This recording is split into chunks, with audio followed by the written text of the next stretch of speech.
Meu nome é Dr. Rafael Coimbra. Fui cardiologista no Hospital San Gerardo de Monza por 26 anos. Participei de mais de 3.200 procedimentos cardíacos, das arritmias mais simples às paradas com ressuscitação prolongada. Sei o que o coração faz quando para, sei o que ele faz quando volta.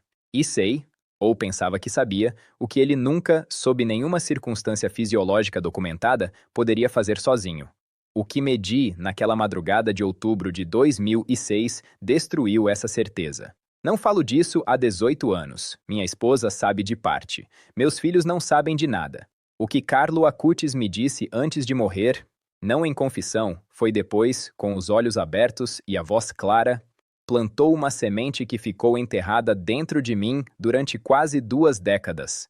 E o envelope que ele me entregou naquela noite, com instruções de não abrir até que o coração me pedisse, ficou dentro do meu breviário por 16 anos sem ser tocado. Só o abri porque tive que abrir.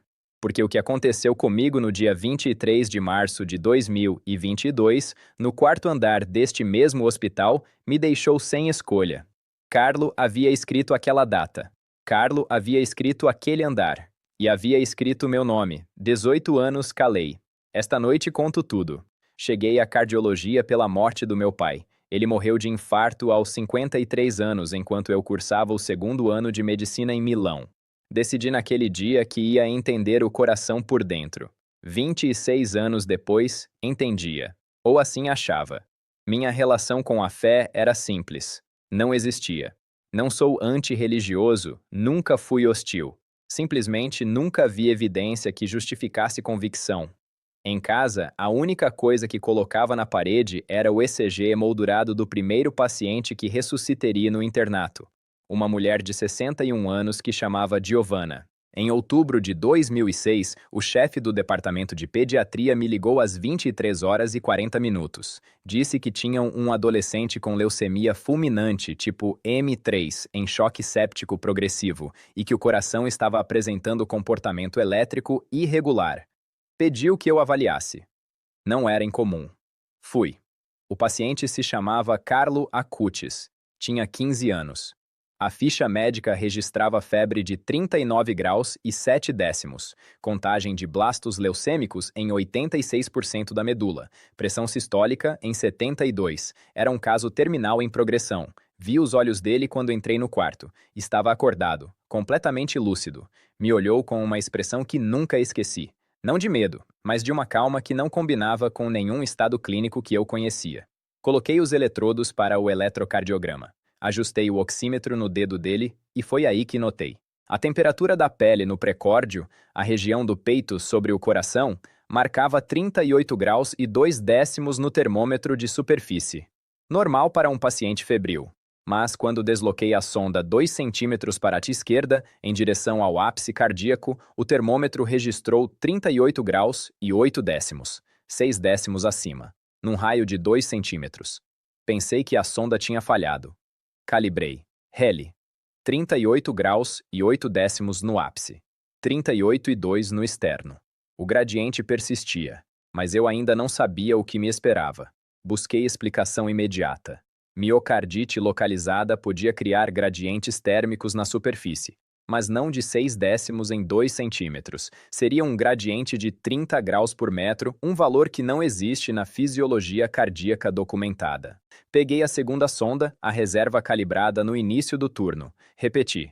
38 graus e 9 décimos no ápice, 38 e 1 no externo. 8 décimos de diferença agora. Saí do quarto por 4 minutos. Voltei com o termógrafo de infravermelho portátil.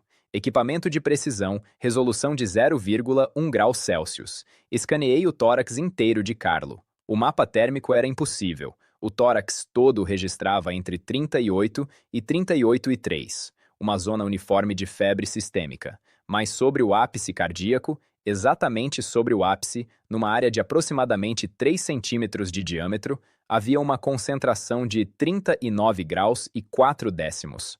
Um ponto quente, isolado, sem irradiação para os tecidos adjacentes, como se houvesse uma fonte de calor interna localizada que não seguia nenhum padrão de condução térmica que eu conhecia.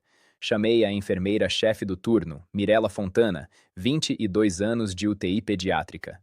Pedi que me disse sem eu dizer o que havia encontrado. Ela usou o mesmo termógrafo. Ficou parada por um momento olhando para a tela. Depois me olhou. Doutor Coimbra, ela disse. Isso não está certo. O que você está vendo? 39 graus e 3 décimos, bem aqui. Ela apontou. Ápice cardíaco. O resto do tórax em 38,2. 1 grau e 1 décimo de diferença entre o ápice e o restante do tórax, verificado por 2 instrumentos diferentes, por 2 profissionais independentes, dentro de 12 minutos. Não era erro de equipamento.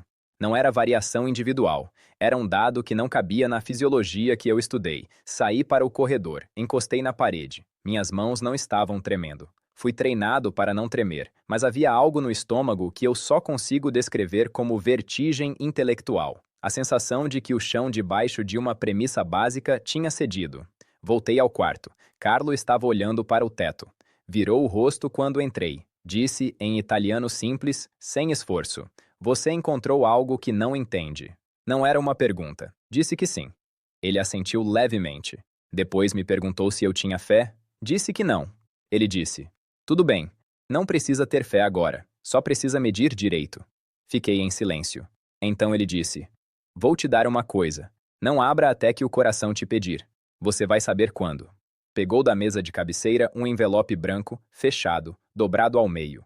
Tinha o meu nome escrito na frente. Rafael Coimbra. Em letra de mão, em português.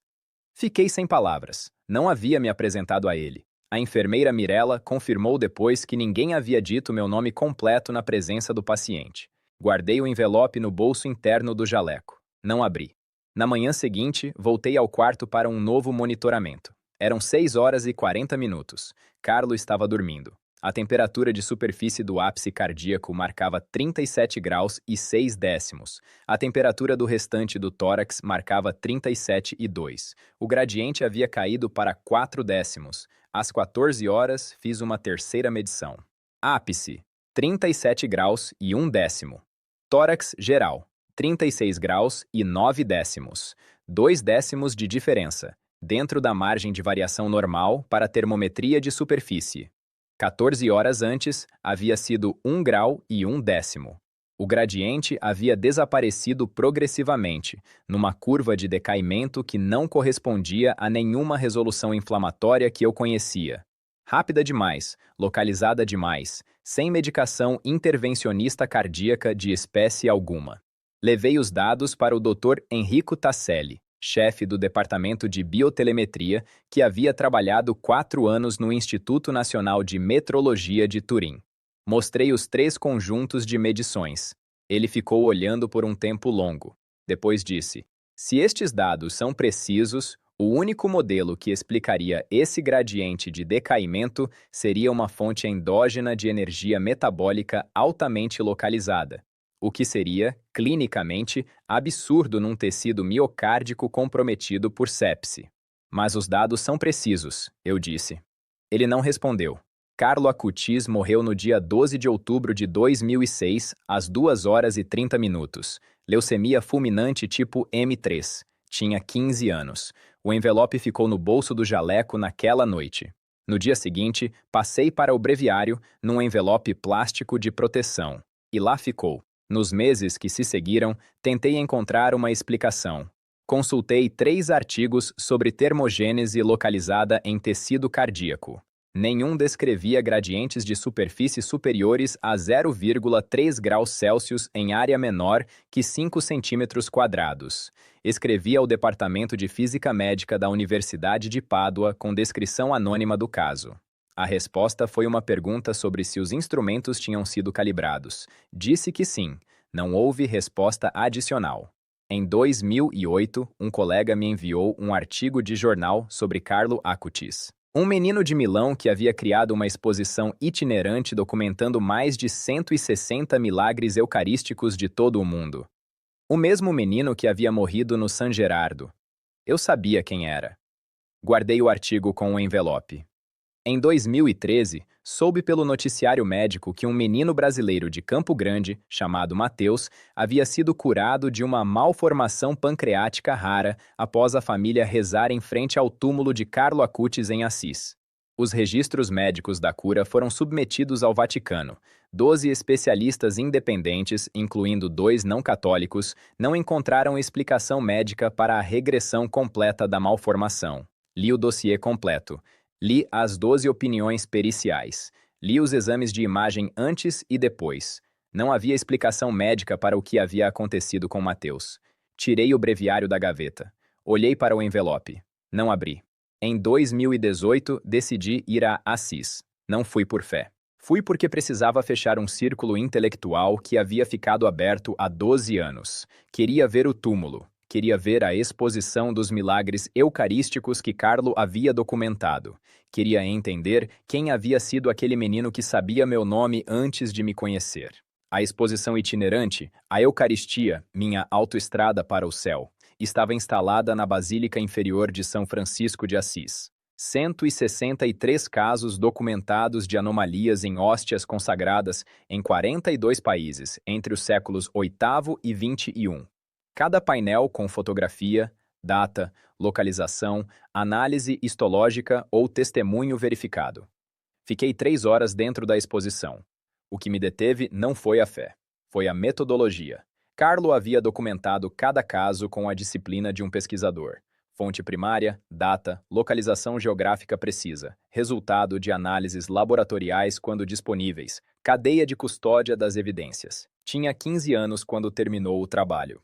Depois fui ao túmulo na Basílica de Santa Maria dos Anjos. Não rezei. Fiquei parado. Por um longo tempo. Ao sair, encontrei Antonia Salzano, a mãe de Carlo, que estava recebendo um grupo de peregrinos. Esperei o grupo ir embora e me apresentei. Disse que havia cuidado do coração do filho dela em outubro de 2006. Ela ficou muito parada. Depois disse: Carlo falou de você. Perguntei o que havia dito. Disse que um médico ia medir algo e não ia entender. E que ia demorar muito tempo para entender. Mas que um dia ia entender no mesmo lugar. No mesmo lugar? No San Gerardo, ela disse. No 4º andar. Tirei o envelope do bolso do casaco. Havia levado comigo como havia levado todo dia por 12 anos. Não o abri. Voltei para Monza com ele. Se a promessa do título é que uma temperatura deixou um cardiologista sem fala, o que Antônia me disse em Assis deixou sem chão. Em fevereiro de 2020, a pandemia fechou o hospital para visitantes e reduziu os procedimentos eletivos. Em março, começamos a receber os primeiros pacientes críticos de Covid-19 no San Gerardo. Trabalhei turnos de 18 horas durante 41 dias consecutivos. No dia 20 de abril de 2020, às 4 horas da manhã, senti uma pressão no peito enquanto escrevia um relatório. Depois, senti o braço esquerdo. Reconheci os sintomas com a precisão de um cardiologista de 26 anos. Estava infartando. Chamei a enfermeira, dei as instruções. Fui internado no mesmo hospital onde havia trabalhado por quase 3 décadas. Stent coronariano de emergência. Artéria descendente anterior esquerda com oclusão de 92%. Procedimento às 5 horas e 40 minutos. Recuperação na UTI coronariana por 4 dias. No 5º dia, transferiram para a enfermaria. 4º andar. Pedi que trouxessem minha bolsa pessoal. O breviário estava lá. O envelope estava no breviário. Tinha sobrevivido ao infarto no mesmo hospital onde Carlo havia morrido. Estava no 4º andar, onde Antônia havia dito que eu um dia entenderia. Abri o envelope. Dentro havia um papel dobrado em 4. A letra era de Carlo, a mesma de quando escreveu meu nome na frente do envelope em 2006. Em português, o que continuava impossível para um menino italiano de 15 anos. Eram 3 frases. Dr. Rafael Coimbra. No dia 23 de março, no 4º andar do San Gerardo, você vai ter entendido. O que mediu no meu coração foi real. 23 de março. Era 25 de abril, 2 dias depois, mas eu havia sido internado no dia 20 de abril e havia chegado ao 4º andar no dia 24. Não fazia sentido. Fiquei olhando para o papel.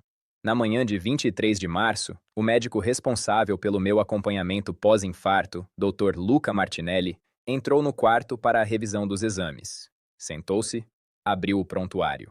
Olhou para mim com uma expressão que eu reconheci, a expressão de alguém que encontrou um dado que não entende. Coimbra, ele disse. Seus exames de troponina do dia 20 de abril mostram pico de 2.230 nanogramas por litro. Normal para uma oclusão como a sua, poderia ser até 4.000. Mas os exames de imagem de hoje mostram contratilidade ventricular esquerda de 56%. Para uma oclusão de 92% na descendente anterior, a literatura indica recuperação entre 35% e 45% em 4 semanas. Você está em 56% no 5º dia. 56% de contratilidade.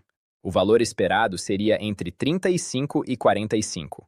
Não tem explicação para isso? Perguntei. Nenhuma que eu possa documentar, ele disse. Olhei para o papel na mão. Li as 3 frases mais uma vez. O calor que eu havia medido no ápice cardíaco de Carlo em 2006, 39 graus e 4 décimos, numa concentração impossível de 3 centímetros de diâmetro, nunca havia encontrado explicação fisiológica. E agora, o coração que Carlo havia dito que eu entenderia no 4º andar do San Gerardo estava se recuperando com um percentual que a literatura descrevia como estatisticamente impossível no 5º dia pós-infarto. Não cai de joelhos porque estava na cama de hospital. Mas houve algo que só posso chamar de colapso interno. 18 anos de estrutura intelectual se reorganizando em torno de um dado que eu havia negado a registrar formalmente porque não cabia em nenhum modelo que eu conhecia. Carlo havia medido algo em mim, não com termógrafo, com alguma outra coisa. O que fiz a seguir não foi contar para minha família. Não foi chamar um padre. Foi pegar o computador e escrever um relatório de caso clínico de 12 páginas. Descrevi as 3 medições de temperatura de outubro de 2006 com todos os dados. Descrevi a metodologia, os instrumentos, a confirmação de Mirella Fontana, a análise do Dr. Tasselli. Descrevi os resultados pós-infarto de 23 de março de 2020. Anexei o envelope com o papel de Carlo como evidência documental. Enviei para o escritório de postulação da causa de beatificação de Carlo Acutis no Vaticano, que naquele ponto já havia sido aprovada para outubro de 2020. 2 meses depois, recebi resposta do postulador geral. Queriam o papel original, os registros de temperatura originais e um depoimento formal. Em setembro de 2020, fui a Roma para dar o depoimento. Em outubro daquele ano, assisti à beatificação de Carlo Acutis, na Praça de São Pedro. Não como crente convicto, mas como testemunha clínica de algo que não conseguia mais ignorar. Minha ficha de fé ficou em branco por mais alguns anos. A certeza científica ia cedendo lugar a algo que não sabia nomear. Não era crença, era talvez a honestidade de quem passou a vida inteira respeitando os dados, e agora tinha um dado que não podia descartar. Em setembro de 2025, Carlo Acutis foi canonizado na Basílica de São Pedro pelo Papa Leão XIV. Estava presente. Primeira vez que entrei naquela basílica. Fui porque o postulador pediu que os testemunhos clínicos comparecessem, mas fiquei porque queria. Na semana seguinte à canonização, voltei ao 4º andar do San Gerardo. O quarto onde havia ficado em 2020 estava com outro paciente. Fiquei no corredor. Olhei para a janela que eu havia olhado em 23 de março. Lembrei do papel. Lembrei da temperatura de 2006. Lembrei de Carlo dizendo: "Você vai saber quando." Sabia. Hoje trabalho como consultor de cardiologia no mesmo hospital, 2 dias por semana. Os outros 3 dias dou palestras em faculdades de medicina sobre documentação de casos anômalos, como registrar o que você não entende com o mesmo rigor com que registra o que entende. Nunca menciono Carlo nessas aulas, mas sempre termino dizendo que o dado mais perigoso em medicina não é o falso positivo nem o falso negativo. É o dado verdadeiro que você decide não registrar porque não cabe no modelo. No ano passado, um estudante do 2º ano de medicina me procurou após uma palestra. Disse que havia perdido o pai no San Gerardo 2 anos antes. Leucemia. Perguntou se eu havia conhecido um paciente chamado Carlo Acutis em 2006. Disse que sim. O estudante ficou quieto por um momento. Depois disse que o pai dele havia estado no mesmo corredor que Carlo, numa semana de diferença, e que havia comentado uma coisa até morrer, que havia visto o menino do quarto ao lado rezar e que havia sentido algo que não sabia descrever, como se o quarto ficasse mais quente por dentro. Não disse nada sobre as medições, não disse nada sobre o termógrafo, só disse: às vezes os dados chegam antes das palavras.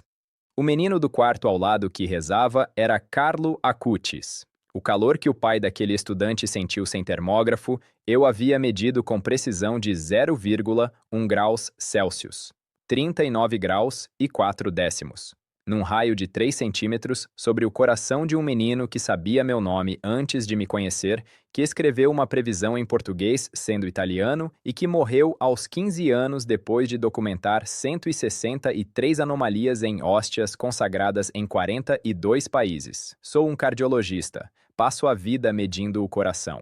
O coração de Carlo Acutis foi o único que medirei e que não conseguirei explicar até o dia em que eu morrer. E isso, para quem passou 26 anos acreditando que explicar era suficiente, é mais do que o suficiente. Se este testemunho marcou você tanto quanto marcou a minha vida, peço que se inscreva no canal e compartilhe este vídeo com alguém que precise ouvi-lo. As pegadas do céu estão em toda parte, basta saber olhar.